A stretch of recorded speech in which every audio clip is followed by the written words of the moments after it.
अकीदत-ए इस्लाम channel के मुअज़्ज़ज़ सुनने वालों, अस्सलामु अलैकुम वरहमतुल्लाहि वबरकातुहू।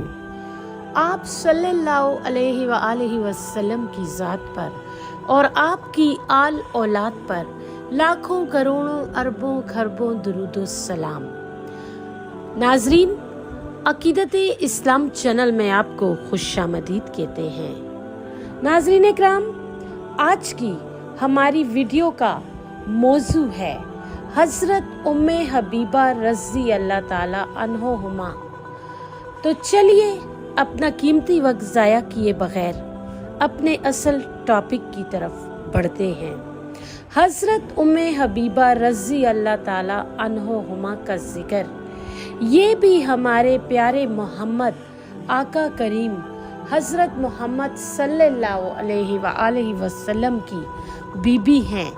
जब मक्का मुकरमा में काफरों ने मुसलमानों को बहुत सताया और मदीना मुनव्वरा जाने का इस वक्त तक कोई हुक्म ना हुआ था, इस वक्त बहुत से मुसलमान हबशा के मुल्क को चले गए थे।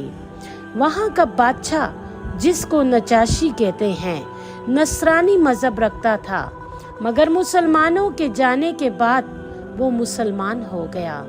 गर्ज जो मुसलमान हबशा गए थे, इन्हीं में हजरत उम्मे हबीबा भी थी। ये बेवा हो गई थी, तो नजाशी बादशाह ने एक खवास जिसका नाम अब्रहा था, इनके पास भेजी कि मैं तुमको रसूलुल्लाह सल्लल्लाहु अलैहि वसल्लम के लिए पैगाम देता हूँ। इन्होंने मंजूर किया और इनाम में अब्रहा को चांदी के 2 कंगन और कुछ अंगूठी छल्ले दिए।